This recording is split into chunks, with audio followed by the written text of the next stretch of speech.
مرحبا أهلا النوادي. Di dalam kitab Asy-Syarhul Mumarrad wal Fakhrul Mu'abbad, kakek Nabi, kakek buyutnya Rasul bernama Qusay bin Kilab. Nah, beliau ini orang pertama, kalau khotibnya para nabi, Nabi Syuaib. Nah, kalau beliau ini Qusay bin Kilab, nama aslinya Zaid, itu orang pertama yang menetapkan khutbah Jumat. Jadi setiap hari Jumat, jama'al qabail, beliau kumpulkan seluruh suku-suku yang ada di Makkah, kemudian beliau berkhutbah setiap hari Jumat.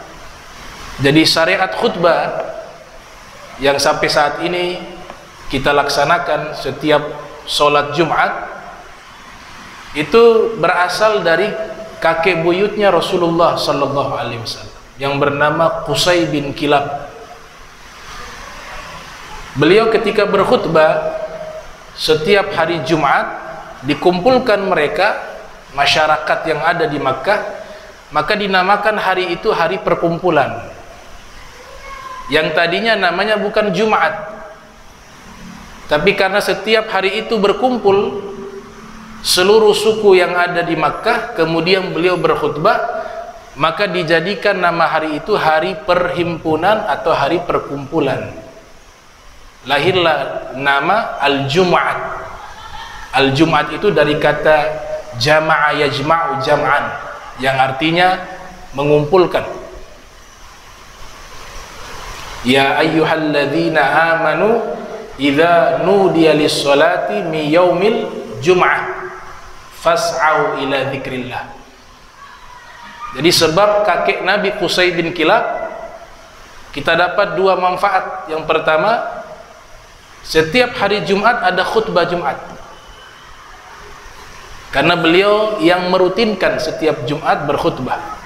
Yang kedua, dijadikan hari raya di setiap pekan.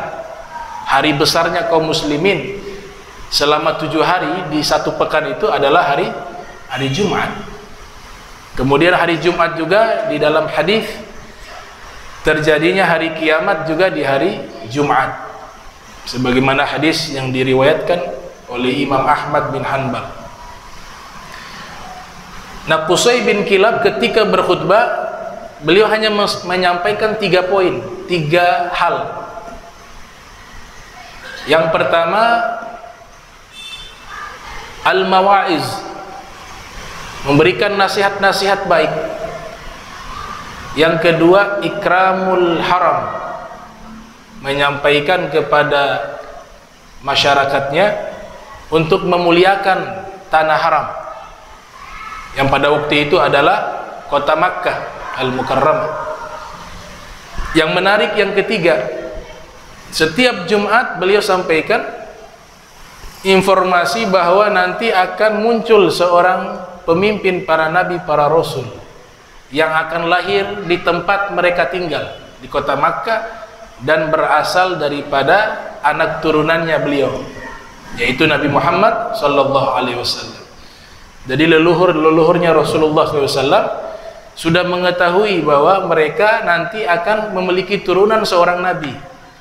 Mereka sudah mengetahui bahwa mereka punya anak turunan nanti adalah pemimpin para nabi, para rasul, yang bernama Sayyiduna Muhammad sallallahu alaihi wasallam. Nah, ini khutbah orang kedua. Nabi Syuaib sering berkhutbah. Di kalangan para nabi, khatibul anbiya. Yang kedua, kakeknya Nabi, kakek buyut Qusay bin Kilab, orang pertama yang berkhutbah di hari Jumat.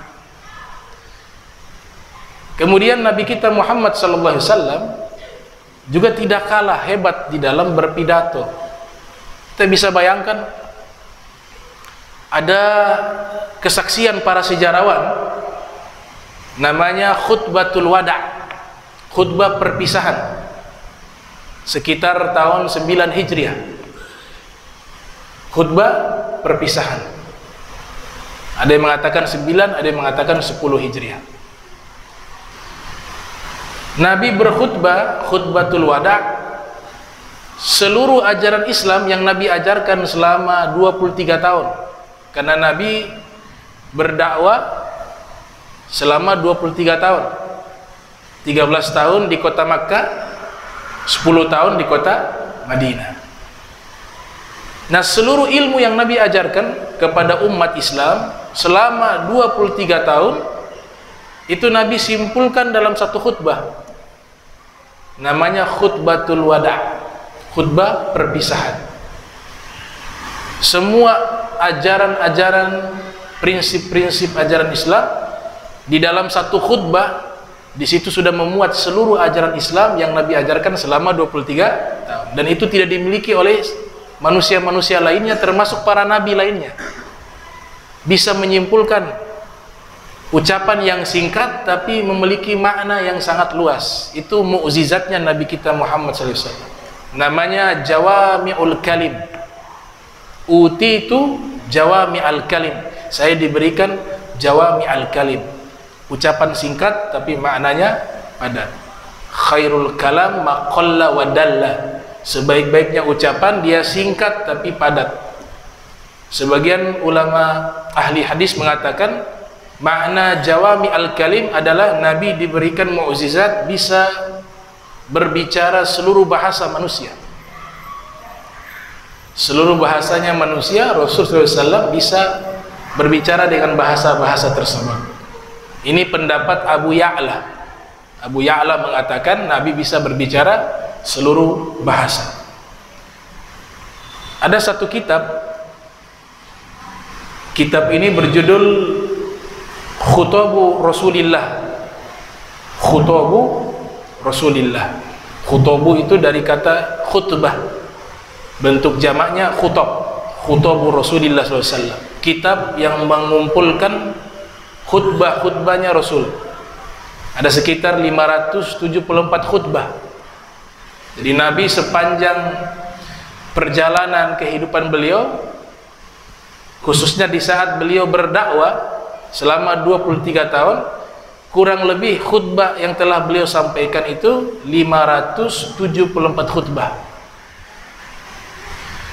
Dari 574 khutbah terhimpun dalam satu khutbah, namanya khutbatul wada'. Ini kitab, kalau kita ingin lihat isi khutbahnya Nabi, nah salah satu rujukan kitab tersebut, karya Syekh Muhammad Khalil Al-Khatib.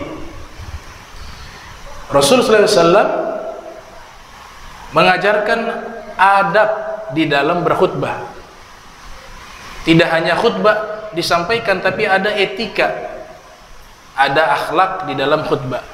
Yang pertama, khutbah itu tidak perlu panjang sampai 1 jam, 2 jam, tidak perlu. Ada riwayat mengatakan kalau khutbah seseorang di khutbah Jumat itu panjang khutbahnya, itu menandakan dia tidak faham hukum fikih. Karena sunnahnya itu khutbah Jumat singkat, 15 atau 20 menit lah paling lama. Karena Nabi kita Muhammad SAW mempraktekkan khutbah seperti itu. Sunnah yang paling persis dilaksanakan oleh seseorang diantaranya adalah ketika seorang itu khutbah Jumat. Bagaimana dia memegang tongkat. Kalau para ulama Syafi'iyah, sunnahnya pegang tongkat ketika sedang berkhutbah tangan kiri. Tangan kadang memegang mimbar, tangan kiri memegang tongkat. Kemudian suaranya dikeraskan. Kemudian juga ada duduk di antara dua khutbah. Makruh melihat ke kanan ke kiri. Khatib ketika berkhutbah dia lihatnya ke depan. Kalau dia banyak melihat ke kanan ke kiri, hukumnya makruh. Dan hikmah dari memegang tongkat dan juga memegang mimbar di sisi kanan agar tidak banyak bergerak.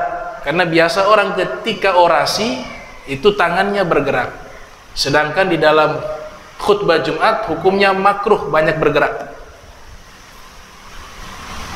Nah, ini sunnah yang persis dengan yang apa yang Nabi lakukan.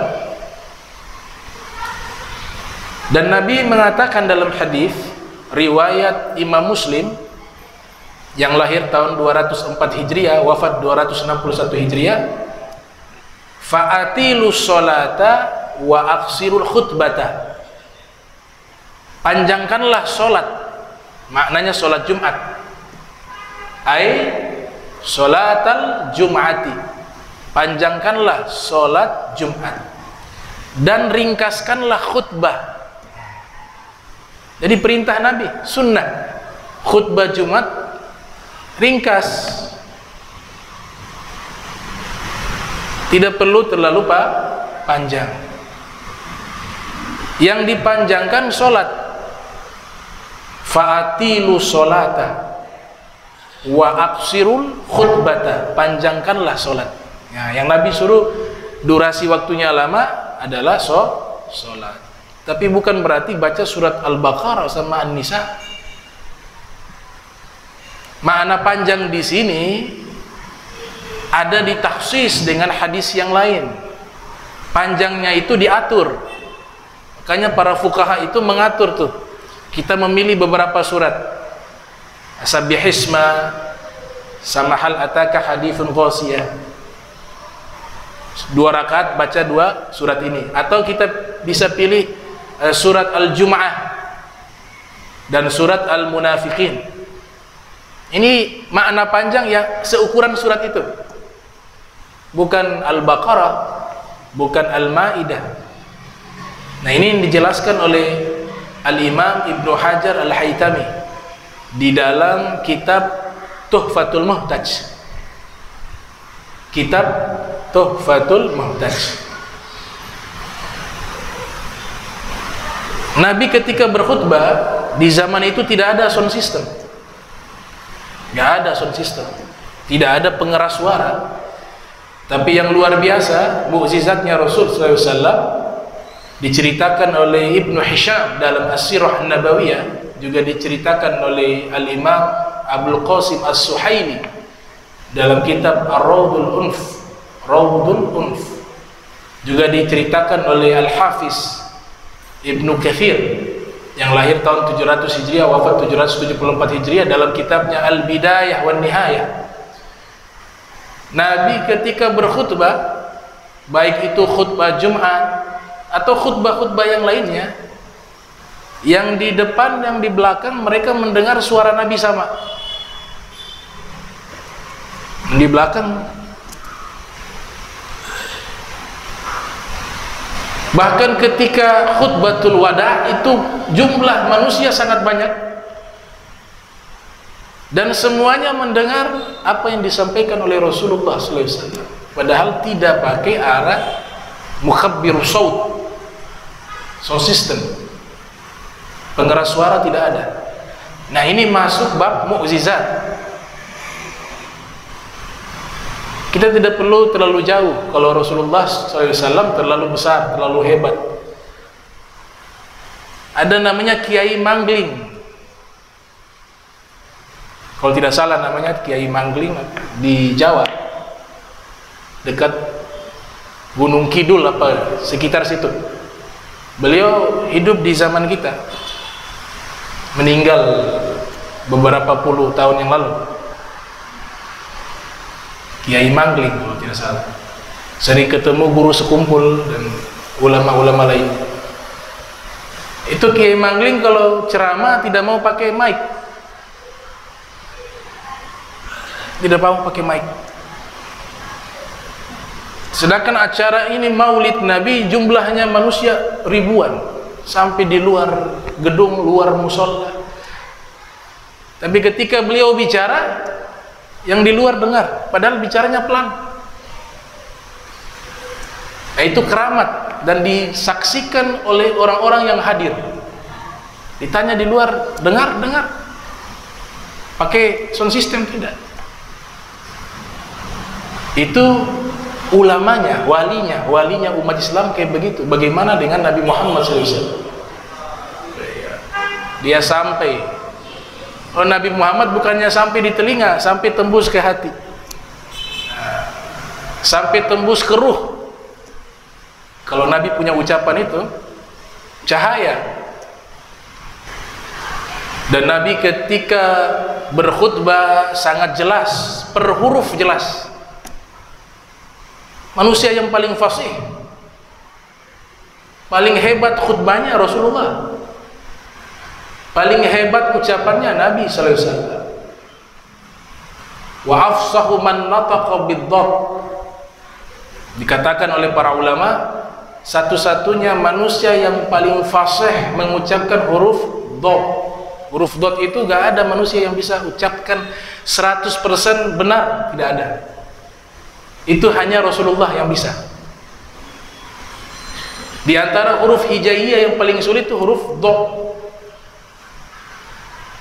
Sehebat-hebatnya qori, dia kuasai 40 qiraah sekalipun atau 100 qiraah, tapi dia tidak akan mampu mengucapkan huruf dot itu paling benar, tidak bisa.